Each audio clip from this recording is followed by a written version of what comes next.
For centuries, this has been our only image. The dragon-headed prow, the raid at dawn, the fearless, ferocious raider, here to burn, pillage, and vanish back into the mist. It's a legendary story, carved into our history books by the hands of their terrified victims. But what if this story, this identity we've given them, is not just incomplete, but a calculated mystery, a piece of history intentionally erased? What if I told you that the most valuable tool a Viking carried wasn't always his axe, but his scales? That the most feared warriors of the Dark Ages were also its most ingenious diplomats, its most far-reaching merchants? Welcome to the untold story. Welcome to the world of Viking contracts. Act 1. The raid is a diversion. The first shocking fact. Let's start with a shocking fact that upends everything. We mark the beginning of the Viking Age with the raid on Lindisfarne in 793 AD. It's the perfect, violent opening act. But here's the secret. Decades before that infamous raid, the Vikings were already there, not with swords drawn, but with goods to trade. Archaeologists like Søren Seinberg are seeing a new chronology. Evidence shows peaceful contact and trade emerging in the 8th century. The maritime skill, the knowledge of routes, the networks, they were built for commerce first. The raids, a brutal, opportunistic pivot. The capacity for long-distance trade, as Seinberg puts it, became a vehicle for the raids.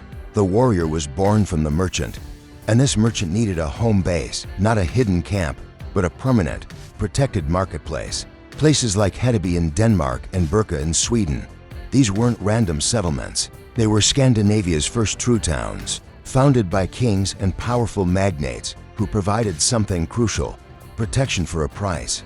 Think of it as the world's most ruthless startup incubator. A king would clear a field, lay out plots, and invite merchants in, guaranteeing their safety. In return, he taxed every transaction. In 808 AD, the Danish king Godfred didn't just raid a rival trade town called Rarik. He destroyed it and forcibly relocated all its merchants to his town, Hedeby.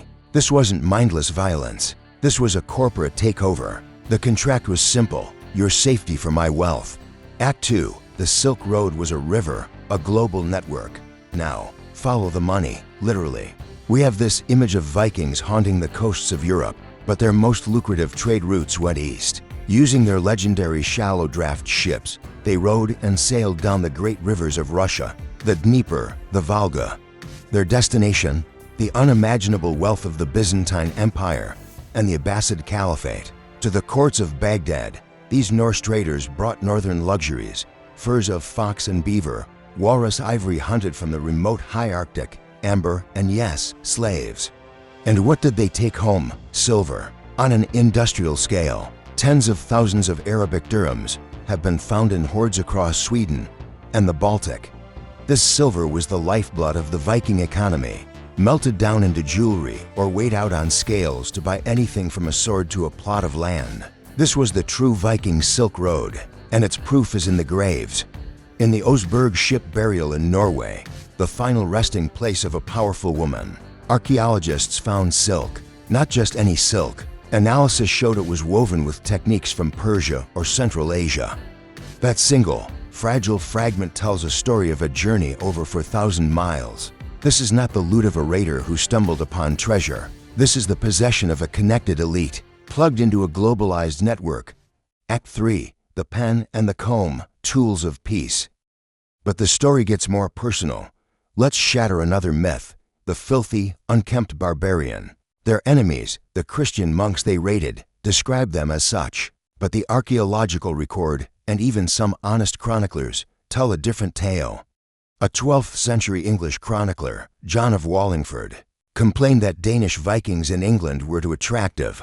They combed their hair daily, bathed every Saturday, and changed their clothes regularly, causing much trouble because they won the affection of local women. The comb is one of the most common finds from the Viking Age. It wasn't a vanity, it was a statement of culture and civility.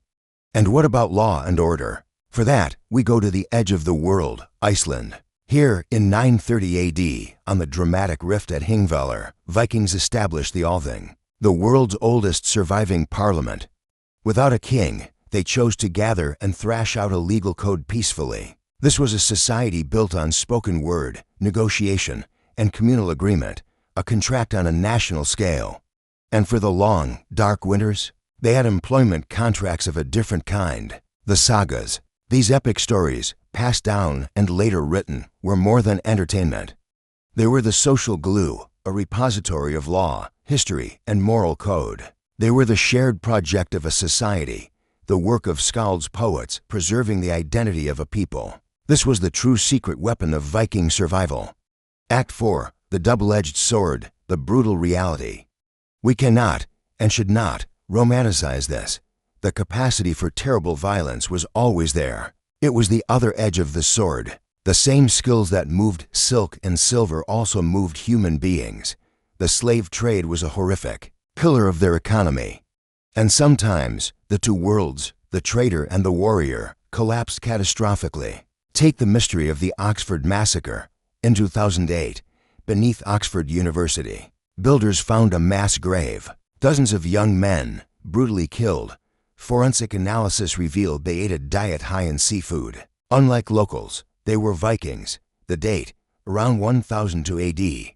History provides the grim answer. In 1002, the English king Ethelred the Unready, paranoid about Danish mercenaries in his kingdom, ordered the extermination of all Danes on English soil. It was the St. Brice's Day Massacre. These men in the grave weren't raiders when they died. They were likely mercenaries, part of a peace treaty or employment contract with the English king. They were killed by the very society they were hired to serve. Their fate is the ultimate testament to the Vikings' complex and dangerous duality. Epilogue: the echo in the boardroom.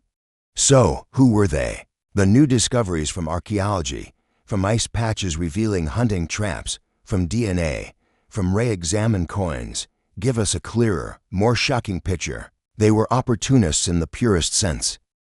The title Viking wasn't an ethnicity, it was a job description. It meant going on an expedition, and the expedition could be for plunder or for profit, or for land, or for a king's silver.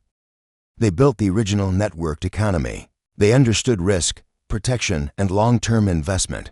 They navigated cultures from the Arctic to the Arabian desert. The run of stone and the contract were as powerful as the rune sword. The ferocious raider is not a lie, but he is only one clause in a much longer, more fascinating contract. A contract written in runes and in blood, in silver and in silk. A contract between the myth and the merchant. The next time you hear the word Viking, don't just think of the fire on the water. Think of the deal made in its shadow.